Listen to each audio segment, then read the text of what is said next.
Eu tenho aqui um texto da cura do paralítico em Cafarnaum, que está em Mateus 9, em Lucas 5 e está aqui em Marcos 2. Ele se repete nos três evangelhos chamados sinóticos. São os evangelhos de repetição, de muitos sinônimos da mesma coisa, com pequenas alterações extraordinárias. Eu amo as discordâncias, os desencontros. Um diz que foram 5.000, outro diz que foram 4.000, um diz que foram 2, outro diz que foi um diz que foi isso, outro diz que foi aquilo, mas a história é a mesma. O que corrobora, o que valida extraordinariamente a historicidade do Evangelho e o recurso de termos esses três evangelhos que repetem muitas das mesmas histórias é um recurso de corroboração, porque são pessoas diferentes, em momentos diferentes, narrando a mesma coisa, com a saúde cognitiva de quem conta a mesma história identicamente, com variações que têm a ver com a observação, ou com a audição, ou com a reportagem que o indivíduo fez, mas está tudo lá, é tudo mesmo. E essas pequenas diferenças são aquilo que afirmam a historicidade e a boa intenção humana da narrativa, o que é divino. E, para mim, me traz uma segurança enorme. Eu vou ler aqui em Marcos 2 hoje, que diz assim, eu vou ler direto, normalmente eu vou comentando, mas hoje eu vou ler direto, depois eu quero comentar só um aspecto, senão eu vou falar 2 horas.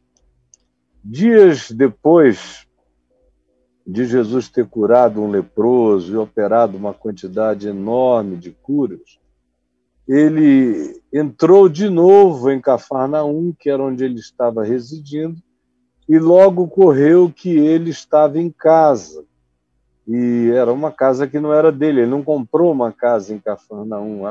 Quando se diz que ele estava em casa, era muito provavelmente até na casa de Pedro. Muitos afluíram para ali quando ouviram a notícia, tantos que nem mesmo junto à porta eles achavam lugar, e Jesus, lá de dentro da casa, anunciava-lhes a palavra. Alguns foram ter com ele, conduzindo um paralítico, levado por quatro homens, 4 amigos, que pegaram o cara, amarraram numa maca e o levaram. E não podendo aproximar-se por causa da multidão, destelharam o eirado, descobriram o telhado, no ponto exato em que eles ouviam que Jesus estava, logo abaixo, no lugar correspondente àquele em que Jesus estava, e fazendo um buraco, uma abertura, baixaram o leito em que jazia o doente. Vendo-lhes a fé, Jesus disse ao paralítico, filho, os teus pecados estão perdoados. Mas alguns dos escribas, dos seres e líderes religiosos acadêmicos, que eram os versados no Velho Testamento, que estavam ali sentados na boa, dentro da casa. Esse povo sempre chega e dá um jeito de sentar bem na cara. Eles não querem nada, mas eles se assentam bem na tua cara. Sentados ali e arrazoavam, discutiam teologia a respeito do que Jesus iria fazer. Não estavam discutindo uns com os outros, mas discutiam ainda nos seus corações. Dentro de pouco tempo, eles vão discutir uns com os outros e com todo mundo, inclusive com Jesus. E o que lhes passava pelo coração era isso. Por que fala ele deste modo? Que modo?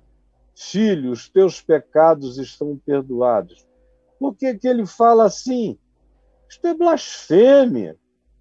Quem pode perdoar pecados senão um só, que é Deus? Esse cara está dizendo que ele é Deus? É blasfêmia. E Jesus, percebendo logo por seu próprio espírito o que eles assim arrazoavam, olhando uns para os outros, arrazoavam na sua mente com uma única conclusão perversa, disse-lhe Jesus: por que arrazoais sobre isto, sobre estas coisas, nos vossos corações? Jesus sabia que era um arrazoamento comum, que eles não precisavam falar para que Jesus visse, lesse, escaneasse neles o mesmo arrazoado, a mesma conclusão de que ou ele era Deus ou ele era um blasfemo. E Jesus agora lhes pergunta: por que arrazoais sobre estas coisas nos vossos corações? Por quê? O que há de mais nisso? Qual é mais fácil? Dizer ao paralítico que aqui está: estão perdoados os teus pecados, como eu acabei de fazer, ou dizer: levanta, toma o teu leito e anda. Ora, agora é o arrazoado de Jesus. O que é mais fácil? Dizer: filho, estão perdoados os teus pecados, ou dizer: levanta, toma o teu leito e anda? Ora, para que saibais que o Filho do Homem tem sobre a terra autoridade para perdoar pecados, eu digo a esse paralítico: prestem atenção, eu te mando, meu filho, agora. Depois de dizer: estão perdoados os teus pecados, eu agora te mando. Mando, é uma ordem. Levanta-te, toma o teu leito e vai sozinho, carregando o teu leito para a tua casa. Tu chegaste aqui carregado, tu vais voltar para casa carregando o leito no qual te carregavam. Tu vieste de um modo, tu vais voltar por outro. Então o homem se levantou e no mesmo instante, sem nenhum processo terapeutizante, foi instantâneo, no mesmo instante, tomando o leito, botou nas costas e retirou-se à vista de todos, especialmente daqueles escribas que arrazoavam em seus corações: como pode? A ponto de se admirarem todos e darem todos glória a Deus. Todos é o resto do povo. O pessoal que estava lá dentro, os intérpretes da lei, os especialistas, era com raiva, porque o povo dava glória a Deus, dizendo: jamais vimos coisa assim. Jamais vimos coisa assim. Como em qualquer outro texto do Novo Testamento e na maior parte dos textos da Bíblia, no Velho e no Novo Testamento, eu já preguei sobre eles muitas vezes, inúmeras vezes, e não me canso. E hoje, ao invés de fazer como na maioria das vezes eu faço, mostrando a sequência inteira, eu quero me dedicar a um elemento simples, a um ponto de arrombamento. Esses pontos de arrombamento, que muitas vezes são inevitáveis quando a gente ama e quer salvar os nossos amados que estão em estado de total impossibilidade de ajuda própria. Porque o que está por trás de toda essa história é um vínculo fraterno de amor, de gente que estava indo ouvir Jesus e voltava impressionada não só com o que ele dizia, mas com o que ele fazia, com a quantidade de pessoas que iam sendo curadas de todos os males. E, por último, aqui, no contexto que antecede a sequência que dizia entrando Jesus em Cafarnaum, significando dizer que ele estava até então nos últimos momentos, ou naquele dia, ou nos últimos 2 dias, do lado de fora da cidade, mas nas imediações imediatas, de modo que, claro, toda imediação é imediata, por isso é uma imediação, é um pleonasmo vicioso, mas pessoas que estavam na cidade e que iam ver Jesus nas imediações assistiram, todas elas, provavelmente, a cura daquele leproso. E o modo como Jesus curou o leproso, que também foi uma coisa instantânea, de um compadecimento louco. Porque ninguém pegava num leproso, ninguém metia a mão nas chagas de um leproso. Mas esse chega e, de joelhos, diz a Jesus: se quiseres, tu podes purificar-me. Ele veio cheio de fé, ele não podia se autopurificar, mas ele sabia que, se Jesus quisesse, Jesus tinha o poder de purificá-lo. E é uma história linda. Vem o cara que não se aproxima de ninguém, que era proibido, e vem cheio de pus, de pedaços quebrados, com aquela vermelhidão absoluta da lepra, quando ela vai se abrindo logo depois em feridas, vai arrebentando as extremidades do pé, da mão, dos cotovelos, vai ferindo, vai perdendo falanges. Era um caso, como todo caso de lepra adiantada, e naquele tempo toda a lepra evoluía para uma condição difícil, com raras exceções, e colocava o indivíduo fora da família, fora do contexto social, fora de tudo. E o homem chega e se ajoelha e diz: se tu quiseres, tu podes purificar-me. E Jesus, estendendo a mão, meteu a mão na ferida do homem, no pus, nas chagas. Primeiro ele mete a mão, depois ele fala.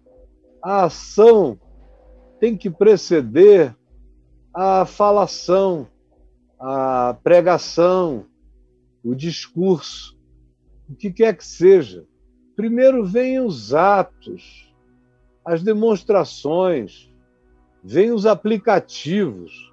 Depois que a gente aplica, depois que a gente pega, depois que a gente mete a mão, a palavra que a gente fala já vem autorizada pelos atos que a gente pratica na vida, de modo que ele não precisou nem defender o leproso, defender o toque no leproso, discutir uma teologia do toque no leproso, não. Ele enfiou a mão, ele patolou, ele se melou, ele se encheu de pus, atolou a mão na carne ferida e disse: eu quero. Tu perguntaste se eu quero? Olha só como é que eu quero. A gente diz o que a gente quer com atos. Depois, eventualmente, a gente explica com palavras, mas primeiro com atos. Se eu quero, pá! Pá! Se eu quero, pá! E aí, depois de tocá-lo, ele diz: fica limpo. Fica limpo. E ao dizer isso, profundamente compadecido. É uma compaixão profunda que tem que nos levar aos atos absurdos. Porque chegar perto de um leproso era uma violação do Levítico. dos mandamentos do Velho Testamento. O leproso tinha que ficar fora do arraial, o leproso não podia ter convívio social, o leproso era um ser não só infectado, assim considerado, mas era um ente abominável, que carregava em si uma simbolização do pecado, uma expressão da maldição divina sobre ele. Essa era a teologia que recaía sobre o leproso, fazia dele um pária, como os nossos párias contemporâneos, naqueles dias, era o leproso.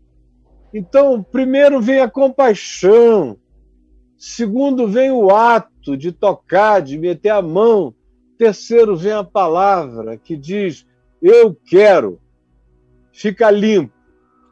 E aí o que se segue é que no mesmo instante lhe desapareceu a lepra.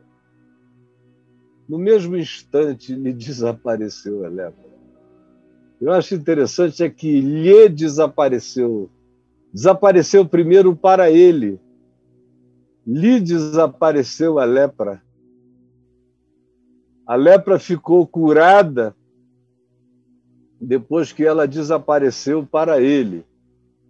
Lhe desapareceu a lepra. Todas essas lepras só são curadas quando elas primeiro desaparecem para nós. Quando você se vê limpo de toda lepra, de todo pecado, de toda culpa, de toda maldição designada, tudo isso feito pela compaixão manifesta no toque e na palavra que corrobora o toque da compaixão, que se identifica, que se solidariza, que se faz um com o leproso. Ele, não tendo nenhuma lepra, se fez um com o leproso. Levou a lepra do leproso. E o leproso se viu curado. Lhe desapareceu a lepra. E aí, no mesmo instante, ele começa a procurar sinais e já não os encontra. Eles desapareceram, ele se viu curado. Essa é a primeira coisa. A gente tem que se saber curado, limpo, perdoado pela compaixão e pelo ato de Jesus. O ato supremo está na cruz, em favor de todos os leprosos, de todas as eras e de todas as épocas. Ele quer purificá-los. Se tu quiseres, tu podes. Eu quero. Aquele leproso e qualquer outro que sofra de qualquer outra lepra, apelidada de qualquer outro nome, em qualquer outro tempo, e você pode escolher as lepras contemporâneas, e existem milhões de leprosos ouvindo a palavra dele, vindo, se ajoelhando diante dele e dizendo, eu sei que se tu quiseres, contra a religião, contra a interpretação, contra a teologia, contra a doutrinação, contra o que pensam os homens, se tu quiseres, tu podes purificar-me. E Jesus, profundamente compadecido, tocou nele e depois falou a ele, eu quero ficar limpo, fica limpo. E ele, no mesmo instante, olha que coisa linda, ele, no mesmo instante, lhe desapareceu a lepra e ficou limpo, é o que vem na sequência. Desapareceu para ele e depois ele ficou limpo de tudo. Mas a primeira coisa é a gente tomar posse para a gente. Eu estou limpo. E quando eu tomo posse para mim, o processo inteiro se torna objetivo e vai crescendo, instantaneamente se manifestando em mim, e a partir de mim, do meu olhar, vai se estendendo para tudo e para todos. E aí, Jesus fez a ele uma veemente advertência de que não fosse contar para ninguém, o despediu, dizendo, não fales isso para ninguém, não vamos criar problemas aqui, a religião vê isso como uma violação da lei, e do ponto de vista da lei estrita, literalista, de Moisés, é uma violação daqueles mandamentos de observância. Eu não vou me lavar para me purificar segundo a lei, eu daqui já vou entrar sem banho purificatório. Então vai, se apresente lá em Jerusalém ao sacerdote e deixe eles ficarem perplexos, ofereça o que a lei determina como um sacrifício. E quando eles perguntarem como foi isso, tu dás testemunho ao povo, lá dentro desse ambiente. Dá testemunho ao povo do que foi que te aconteceu, para que isso sirva de testemunho ao povo, mas tendo ele saído, entrou a propalar muitas coisas e a divulgar a notícia, a ponto de não mais poder Jesus entrar publicamente em qualquer cidade, mas permanecia fora das cidades, em lugares ermos, e de toda parte vinham ter com ele, e aí depois, dias depois, entrou Jesus de novo em Jerusalém. E aí acontece a história que eu contei, que é uma história de amor, que, na minha maneira de ver, nada acontece assim, porque 4 amigos sonharam o mesmo sonho. Às vezes acontece, mas não é assim todo dia. Na maioria das vezes, eles viram o que Jesus fez e como Jesus fazia. Eles perceberam a compaixão de Jesus. E eles viram que Jesus não tinha quiprocó legalista, não havia nenhum tipo de burocracia da lei de Moisés, nem de cerimonialismos, não havia nada disso, ele partia de uma para outra. E nada se interpunha entre um ato e outro ato. Nenhum Moisés, nenhuma lei de Moisés tinha o poder de parar o fluxo da cura. Essas mãos não precisavam de purificação, segundo a lei de Moisés, para se estenderem de novo e curar outra pessoa. E aí, animados, eles vão e pegam um amigo que jazia enfermo há anos, provavelmente um cara que tenha andado, que tenha tido a capacidade de locomoção, de mobilização anteriormente. Por alguma razão que eles não conseguiam compreender, o indivíduo foi entrando em estado de paralisia. Pode ter tido uma causa de natureza semelhante ao que acontece hoje em dia em fenômenos como ela, que vai atrofiando gradativamente o indivíduo até paralisar toda a sua musculatura. E é fatal. Naqueles dias devia ser algo absolutamente fatal, ou então qualquer outro tipo de paralisia. Podia ter sido até uma histeria decorrente de culpa.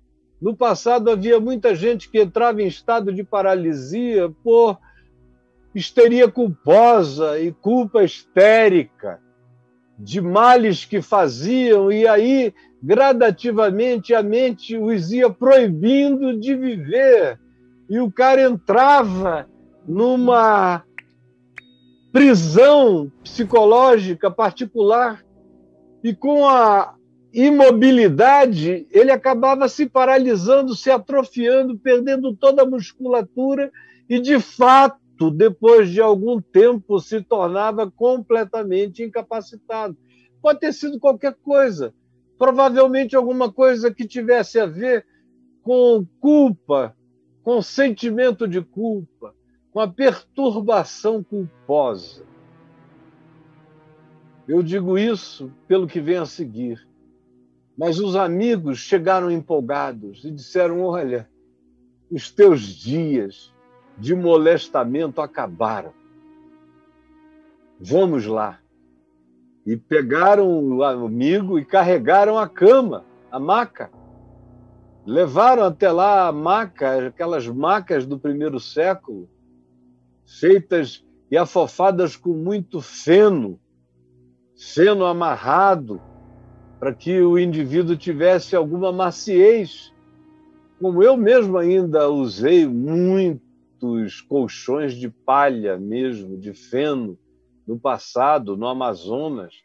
No interior do Amazonas, todo mundo dorme em rede, mas quem quer que tivesse uma cama era de palha, porque era o material do qual dispunham para amaciar as costas, que iam ficando todas cheias de escaras, de feridas, de machucaduras. Imagina, passar anos naquele estado, no primeiro século, o desconforto que era, como era ferida sobre ferida, além da impotência naquele estado de paralisia muscular. O fato é que ele é levado e quando chegam lá, ninguém se condói da situação, nem fora e nem dentro da casa. Dentro da casa tinha um monte de gente sentada em bancos, estavam lá só para observar, para secar Jesus com ódio e espírito perverso, como esses que são protagonistas e personagens dessa história, os escribas presentes lá. Também havia outros que estavam por curiosidade, sem falar no pessoal que habitava a própria casa. As casas eram pequeníssimas. Pequeníssimas. A minha casa devia ser umas 4, 5 vezes, se eu contar com o segundo andar, umas 7, 8 vezes maior do que a casa, provavelmente, onde eles estavam.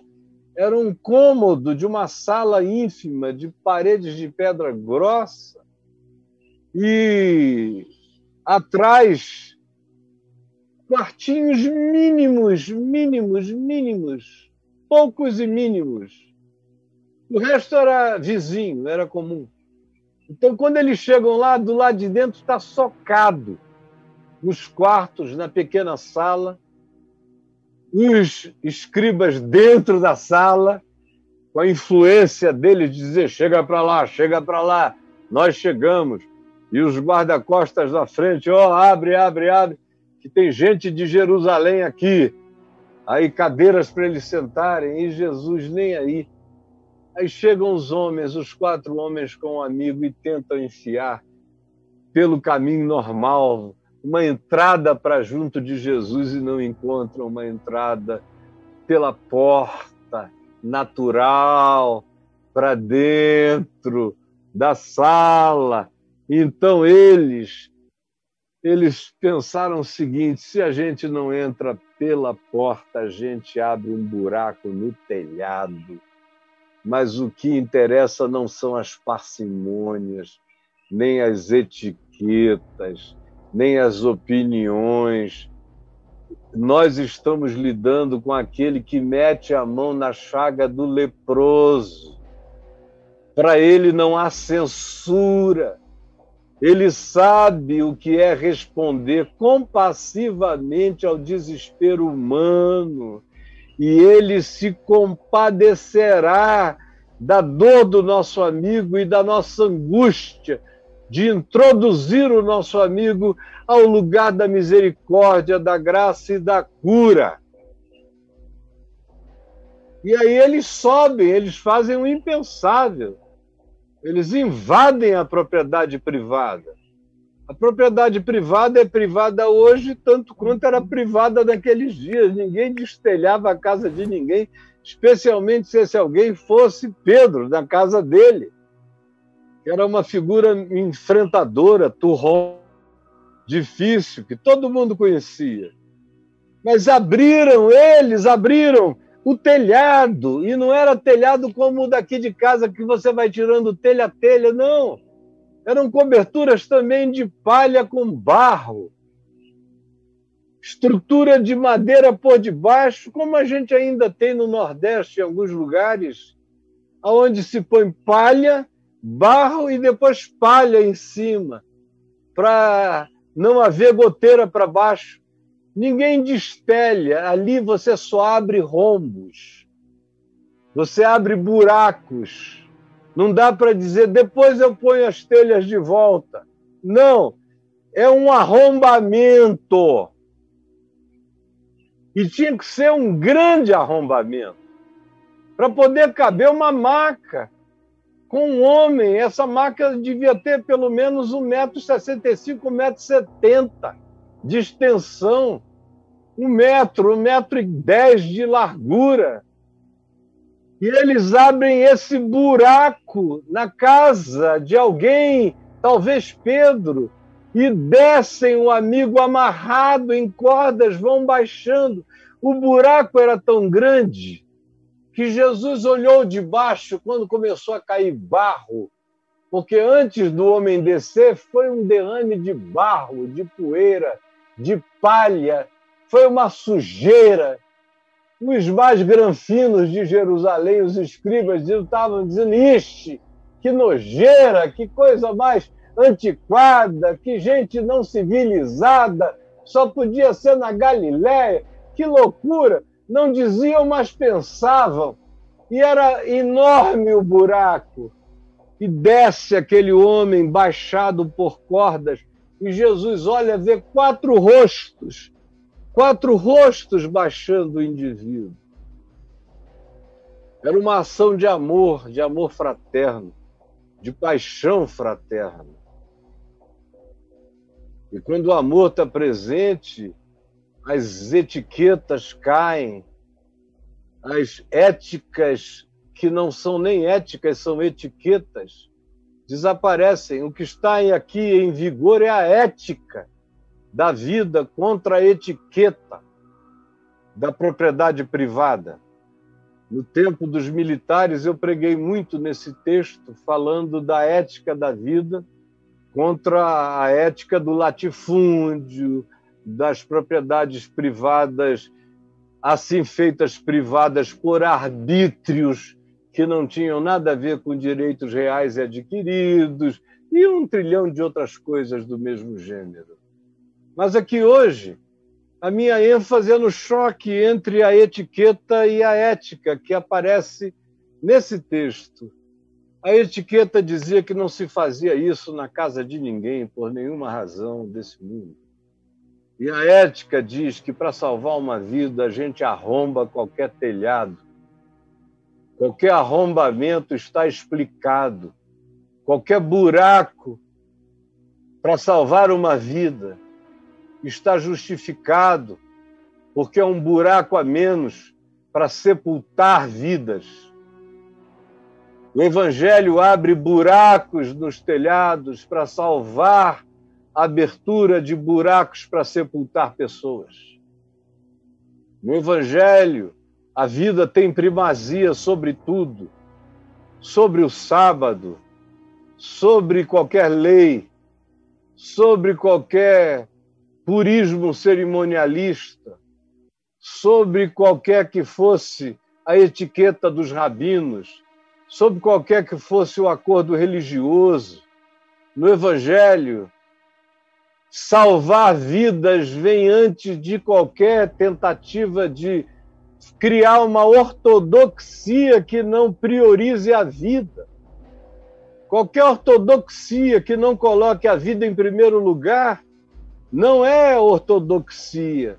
Falta a ortopraxia do amor que pega com compaixão, para que depois haja uma ortodoxia que seja validada pela prática da compaixão, pela ortopraxia, pela prática, que faz silenciar a necessidade de argumentação, de explicação. O que você tem aqui é o silêncio das argumentações, das etiquetas teológicas, das etiquetas doutrinárias, das etiquetas religiosas, das etiquetas dos senhores do saber, dos seus modus operandi, que são esmagados pelo buraco. O amor abre um buraco e baixa o necessitado E são pessoas ajudando gente miserabilizada. E aí, para Jesus, está tudo normal. Para Jesus, é assim mesmo. Era o melhor caminho. Abriram um buraco no lugar onde ele estava. Tem outros textos, em Mateus diz, Mateus é mais elegante. Mateus diz que eles fizeram uma abertura, e aqui em Marcos também, fazendo uma abertura. Tem que ter abertura para salvar necessitados. Tem que ter a abertura da compaixão, a abertura do amor, a abertura da misericórdia. Porque quem abriu esse buraco aqui foi o amor, a compaixão e a misericórdia. Foi a mesma compaixão que enfiou a mão nas chagas do leproso. Foi a mesma misericórdia que nunca fugiu de tocar e de abraçar os que ninguém queria tocar nem abraçar, aqueles que a religião dizia que estavam naquela condição por culpa própria. Jesus não quis saber nunca da culpa de ninguém. A pergunta, quem pecou, ele ou seus pais, para que nascesse cego, não obteve jamais uma explicação do tipo que tenta trazer alguma forma de fórmula metafísica para o problema do mal. Em Jesus, o problema do mal é tratado com bem, com amor, com misericórdia, com graça. O problema do mal só continua enquanto não é enfrentado pelo amor humano, fraterno, generoso, que acolhe, que abre buracos, que faz abertura, que insere, que privilegia, que põe na frente, que coloca diante de Jesus, sem querer saber o que os escribas estão pensando, nem fariseu, nem religioso, nem o dono da casa, nem a propriedade privada, nem nada, nem a Constituição. Entra na frente, é amor, é salvação. Se o Evangelho pedir permissão para o que quer que seja, ele já não é Evangelho. Se o Evangelho depender das bênçãos do que quer que seja para ser Evangelho de boa nova, de libertação, de desagrilhoamento, de livramento de qualquer ser humano da sua condição de aprisionamento, de angústia culposa, então ele não é Evangelho e não é de Jesus.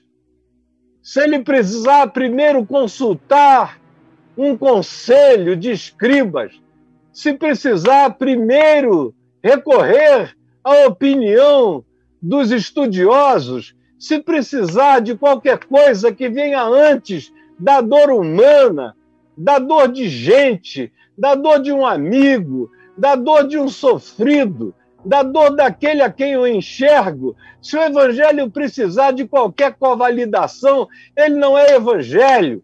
Se ele precisar do aval da ortodoxia, da sã doutrina, ou do que quer que você chame, ele não é Evangelho. Ele rompe com tudo. O sábado tem que virar dia de cura. Qualquer dia é dia de misericórdia. Qualquer mesa é mesa para se perdoar uma pecadora que chora aos pés de quem pode acolhê-la. Qualquer lugar é lugar para ressuscitar mortos. Não se tem que pedir alvará. O reino de Deus não pede alvarás, não pede licença. Ele anda compulsivamente na direção da salvação, da libertação, do desagrilhoamento da vida. Em qualquer que seja a situação, em qualquer que seja o tema. E aí Jesus olha para o homem e diz o texto, vendo-lhes a fé dos amigos.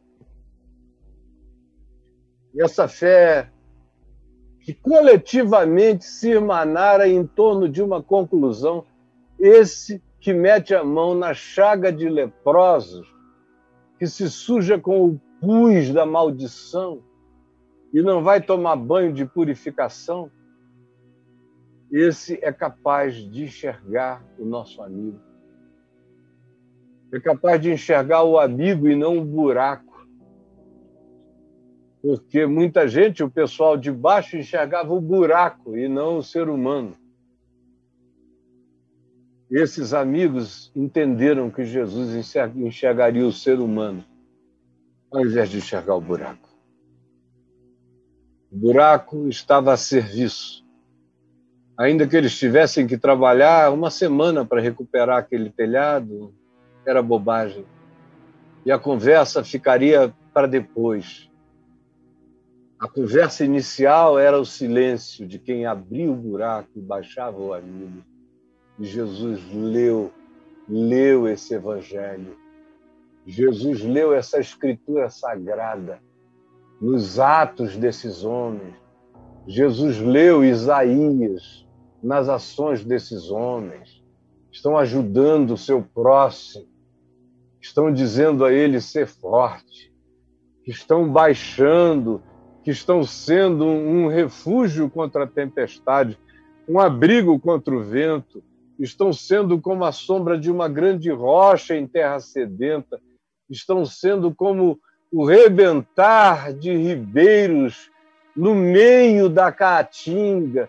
Ele vê a graça que emana desses homens, por isso se diz, vendo-lhes a fé, vendo a fé deles, dos 4 e do homem que se deixava arriar.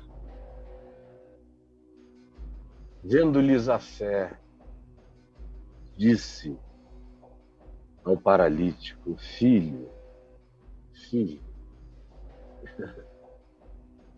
para um homem provavelmente mais velho do que ele, filho. O Evangelho também irmana todos nós e coloca no coração de todo aquele que ama um sentimento paterno, um sentimento materno, um sentimento de família, um sentimento de identificação como se fossem com os nossos filhos. Pelo menos em mim, o Evangelho tem feito isso desde que eu sou um rapaz de 18 anos, me sentindo um velho de coragem no Evangelho, que mesmo antes de eu conseguir dizer filho, porque eu não queria que ninguém me achasse boçal, mas no meu coração eu sentia assim, como se fosse um filho. Podia ser um senhor idoso, mas o Evangelho carrega esse vínculo mais internurado, que chama para dentro do lugar mais recôndito do ser da gente, da casa da gente, da família da gente. Filho, os teus pecados estão perdoados. É o que me leva a crer que o que colocou aquele homem naquele estado foi um acúmulo culposo de muitos anos atrás, que se somatizou nesse nível da paralisia geral do indivíduo. Aí Jesus, que em vários casos ele diz, estão perdoados os teus pecados, a tua fé te salvou, para quem estava buscando uma cura, como a mulher do fluxo, e ouve dele isso. A gente também não sabe o quanto a hemorragia daquela mulher possa ter sido produzida por sentimentos culposos, por traição, por adultério. Isso acontece até hoje, quantas vezes? A mente tem a sua maneira de se expressar, de gritar. Mas não são em todos os casos que ele diz os teus pecados estão perdoados. Por exemplo, aqui para o leproso, a quem a religião certamente demandaria dele que ele dissesse para um leproso que era um amaldiçoado, estão perdoados os teus pecados, se fosse o caso, ou vai buscar perdão dos pecados, depois vem aqui. Ele não diz nada. Ele só fala em oferecer um sacrifício conforme a lei de Moisés, que era uma coisa bem simples, esse cerimonial, para servir de testemunho e para dar testemunho ao povo. Mas ele não toca em assunto de pecado com o leproso. Já bastava a chaga do homem. Mas aqui provavelmente existe uma condição de culpa na raiz dessa debilitação. Pode ter sido. Eu não estou afirmando absolutamente que foi, embora todos nós não passemos de pecadores. E quem não se entender nessa condição está cego de todas as cegueiras possíveis. Mas o fato é que ele diz: os teus pecados estão perdoados. E é isso que suscita o debate teológico, que acontece em silêncio, porque para haver debates teológicos não precisa haver gritos teológicos. Basta ver os arrazoados antagônicos. Você olha de longe e você vê a escritura do ódio na cara das pessoas, embora elas não estejam dizendo nada, você vê. E Jesus leu a escritura que havia neles. A escritura que havia neles era aquela escritura de maldição: maldito seja, blasfemo. O que Jesus leu foi o Levítico em estado de apedrejamento. O que Jesus viu foi aquele sentimento homicida que se antagoniza contra a misericórdia, contra a compaixão divina. O que Jesus viu foi esse acumulado de antagonismos, de perversidades que eram tão intensas que eles não precisavam falar porque estava tudo dito. E Jesus, no seu espírito, viu o que estava escrito. Quais eram as escrituras sagradas dessa Bíblia de Satanás, que preferia ver gente aleijada do que curada, e que não se admirava com a intenção humana de colocar ninguém na presença de um outro que poderia eventualmente ajudar ou favorecer ou facilitar a vida dele. Não. Na mesma hora, eles olharam um para o outro e disseram: esse cara é um blasfemo, é um blasfemo. É um blasfemo. É um blasfemo. Olha ele dizendo: estão perdoados os teus pecados, meu filho. Aí Jesus, sabendo o que lhes passava na mente e no coração, voltou-se para eles e perguntou: me digam, o que é mais difícil? Do nada. Para quem estava ali, os escribas não tinham dito nada, Jesus apenas sabia tudo sobre eles e conhecia a escritura das maldições no coração deles, das edições da escritura que eles faziam, selecionando os textos de desgraça sobre a vida humana. Jesus, conhecendo-lhes toda essa lavratura de escritura de maldição e perversidade, sem que tivesse havido um som, só o da voz de Jesus dizendo ao homem: filho, perdoados estão os teus pecados. Ele ouve o silêncio gritante dos religiosos escribas que diziam: blasfêmia, blasfêmia, blasfêmia. Ele viu a alteração da face, a palidez, as mãos apertadas, os dedos se enfiando nas carnes, a vontade raivosa, calada dentro de uma casa estranha. E Jesus, então, apenas diz a eles: me digam, o que é mais fácil? Dizer a este paralítico: levanta, toma o teu leito e anda? Ou dizer a ele: estão perdoados os seus pecados? olhem bem para mim, mas para que vocês fiquem sabendo que o Filho do Homem tem sobre a terra autoridade para perdoar pecados. Então, me olhem. E ele se volta para o paralítico e diz: levanta, toma o teu leito e vai para a tua casa. E no mesmo instante, o homem se viu curado e se pôs em pé, e tomando o leito, obedeceu absolutamente a Jesus. Saiu carregando o leito, ele entrou pelo telhado e saiu pela porta. Ele entrou amarrado e saiu libertado. Ele entrou sendo carregado e saiu carregando o leito. E foi tudo evangelho. A gente chega amarrado e sai livre. Livre. E o povo todo olhando aquilo deu glória a Deus, porque disse: a gente nunca viu nada igual. Nem nós, né? Nada igual. Agora, tem muita gente que fica chocada com tudo o tempo todo. Quando o cara é treinado no treinamento dos escribas e fariseus, toda a palavra de misericórdia, toda a palavra de generosidade, toda a palavra de inclusão, toda a palavra de perdão é blasfêmia.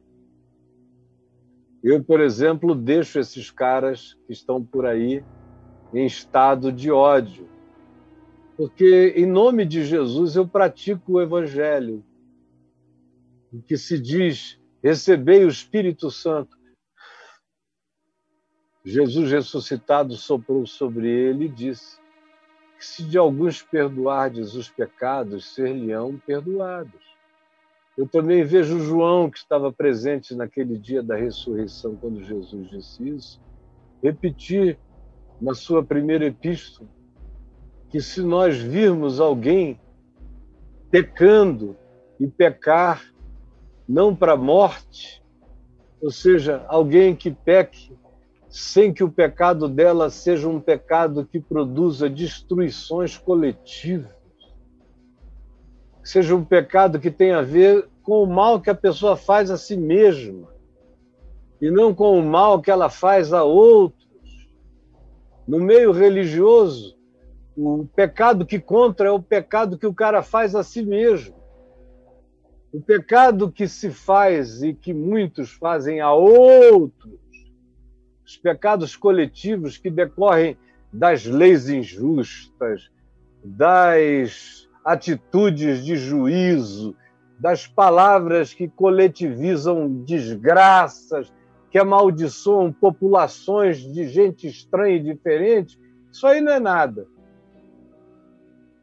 O religioso só vê o pecado que o indivíduo peca contra si mesmo, que é justamente aquele pecado que João diz que se eu vir o meu irmão fazendo, que eu rogue por ele, e os seus pecados serão perdoados. Porque é preciso que todos saibam que o Filho do Homem, Jesus, deu também aos filhos dos homens poder para perdoar pecados que pessoas praticam contra elas próprias.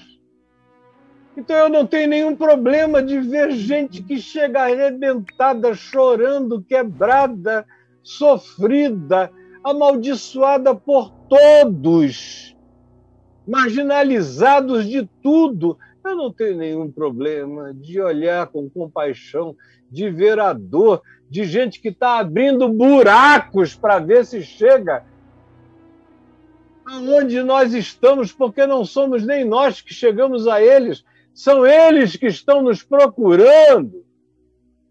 E eu não tenho problema, eu boto a mão na cabeça, eu enfio, patolo a mão no peito do leproso, boto mesmo a mão na cabeça de pecadores de todos os tipos, porque sou eu um pecador perdoado pelo Filho do Homem, estendendo a mesma graça.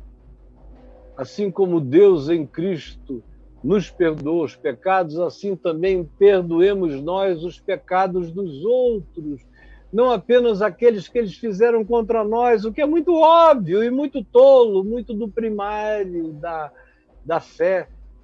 A gente começa de fato a entender o perdão quando a gente começa a orar e perdoar o pecado do irmão que não fez nada contra a gente. Mas é um irmão que não se comporta do mesmo modo, que tem outra deficiência, que carrega outras dificuldades, que chora e sofre por ser do jeito que é, gostaria de não ser, mas não conseguiu ainda, talvez não consiga jamais, porque é assim que ele é mesmo, e o modo que ele, como ele é, no máximo, se fizer algum mal, fará a si próprio, não fará mal a ninguém, não está fazendo apologia do seu próprio engano, então eu não tenho nenhum problema de dizer, filho, quando eu vejo nos olhos essa angústia, eu não tenho ninguém, nem diabo, nem concílio, nem a reunião de todos os que digam, Caio, se você tem alguma consideração por mim, não faça mais assim, não vai adiantar nada. Porque eu fiz, eu faço e eu farei até morrer. Se de alguns perdoardes os pecados, ser-lhe-ão perdoados. Eu só não sei reter pecados de ninguém. Eu só sei perdoar pecados, eu não sei reter. Não me sinto com capacidade de reter, porque não me sinto com capacidade de separar o joio do trigo. Então, se eu tiver que ser julgado, que eu seja julgado por perdoar pecados. Por orar por aqueles que pecaram, não contra a vida humana, não contra a morte, não em favor da morte, não contra a coletividade, pecando esses pecados para a morte. E aí eu digo hoje, aqui e agora, para aquele que esteja me ouvindo, para aquela que esteja me ouvindo aqui ao vivo, ou os muitos e muitos que vão ouvir no curso das horas, dos dias, dos meses e dos anos. E a palavra se reatualiza, onde quer que ela chegue, ela fica nova outra vez.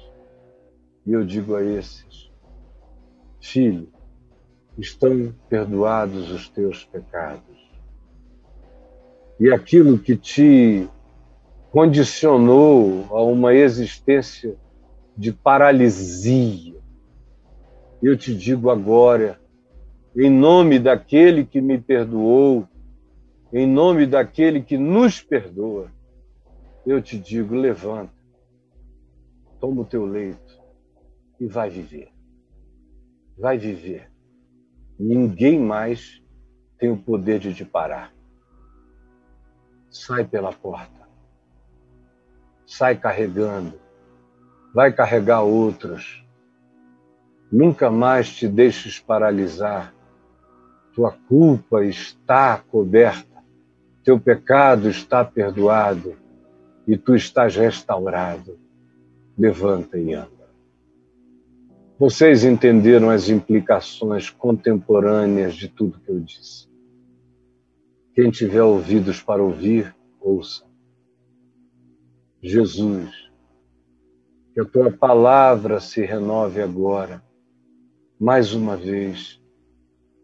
Ela se torne evangelho aplicado ao cotidiano de todos os paralíticos pela culpa, todos os leprosos, todos os marginalizados, todos os doentes, todos aqueles que precisam da medicina da tua graça, da medicina da tua boa nova. Traz libertação, acerca da qual tu disseste, assim como o Pai me enviou, eu também vos envio. Sejam o que eu sou, me repitam no mundo, para todas as pessoas, em todos os lugares.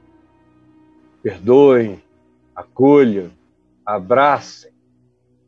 E se a religião não entender, que ela não entenda, mas que os que precisam compreendam e sejam acolhidos, e sejam sarados, e sejam perdoados e pacificados. É o que eu te peço agora. E eu sei que está acontecendo, eu sei que está acontecendo. Em nome de Jesus.